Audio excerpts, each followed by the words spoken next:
സുഹൃത്തുക്കളെ, ഇന്നത്തെ രാവിലത്തെ കാപ്പി എന്തെന്ന് അറിയണ്ടേ? എല്ലാരും വരി, നമുക്ക് പോയി നോക്കാം രാവിലെ എന്തിനാണ് കാപ്പി ഉണ്ടാക്കിയെന്ന്. പിന്നെ എല്ലാവർക്കും രാവിലെ ഗുഡ് മോർണിംഗ്. എല്ലാവർക്കും സുഖം തന്നെയല്ലേ? പിന്നെ എന്തൊക്കെ കാപ്പി ഉണ്ടാക്കിയാൽ നമുക്ക് പോയി നോക്കാം കേട്ടാ. വരി. പിന്നെ വിശേഷമൊക്കെ ഇനി ഉച്ചയ്ക്ക് പറയാം. ഇന്ന് രാവിലെ കാപ്പി എനിക്കിന്ന് പഴഞ്ചോറാണ്. ഇന്നലെ ഞാൻ രാത്രി ചോറ് തിന്നില്ല. കാര്യമെന്ന് വെച്ചാൽ ഇന്നലെ ആശുപത്രിയിലൊക്കെ പോയിട്ട് വന്ന് ഉച്ചയ്ക്ക് 2:45 കഴിഞ്ഞ് ചോറ് തിന്നെ. അപ്പം പിന്നെ ചോറ് തിന്നില്ല. അതുകൊണ്ട് ഇന്ന് ഞാൻ വിചാരിച്ച് ചീനിയൊക്കെ ഇരിക്കും, പഴങ്കഞ്ഞി കുടിക്കാമെന്ന്. എനിക്ക് അങ്ങനെ അണ്ണനൊക്കെ കാപ്പിയൊക്കെ കൊടുത്തുവിട്ട്, അമ്മയ്ക്ക് കാപ്പിയൊക്കെ കൊടുത്തുവിട്ട്, ഇനി എനിക്കും മോക്കും കഴിക്കണം. പിന്നെ ചോറൊക്കെ വയ്ക്കണം. ഉച്ചയ്ക്കുള്ള പണി തുടങ്ങണം. വരി, എല്ലാവരും വരി, നമുക്ക് പോയി നോക്കിയിട്ട് വരാം. വാ, ലൈക്ക് ചെയ്യാൻ മറന്നു പോകരുത് കേട്ടാ. അമ്മ ഇന്ന് എന്തൊക്കെ ഉണ്ടാക്കി?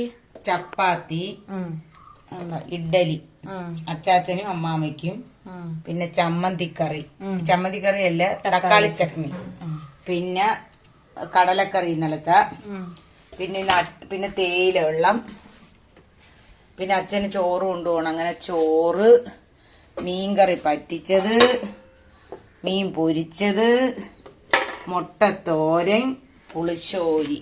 അച്ഛനും ഉച്ചയ്ക്ക് കൊണ്ടുപോകാൻ. എനിക്ക് പഴങ്കഞ്ഞി. ഇന്ന് എനിക്ക് പഴങ്കഞ്ഞി കുടിക്കണമെന്നൊരു മോഹം. അങ്ങനെ അതുകൊണ്ട് എനിക്ക് പഴങ്കഞ്ഞി. ഇന്ന് ഇത്രയേ ഉള്ളു. എല്ലാവരും കാപ്പി കുടിക്കാൻ വരി. സുഹൃത്തുക്കളെ, എല്ലാവരും കാപ്പി കുടിക്കാൻ വരി. ഇത്രയേ ഉള്ളു ഇന്നത്തെ ദിവസം രാവിലത്തെ കാപ്പിക്ക്. കാപ്പിയും ചോറും അണ്ണന് കൊണ്ടുപോകാൻ റെഡിയായി എടുത്തു വെച്ചു.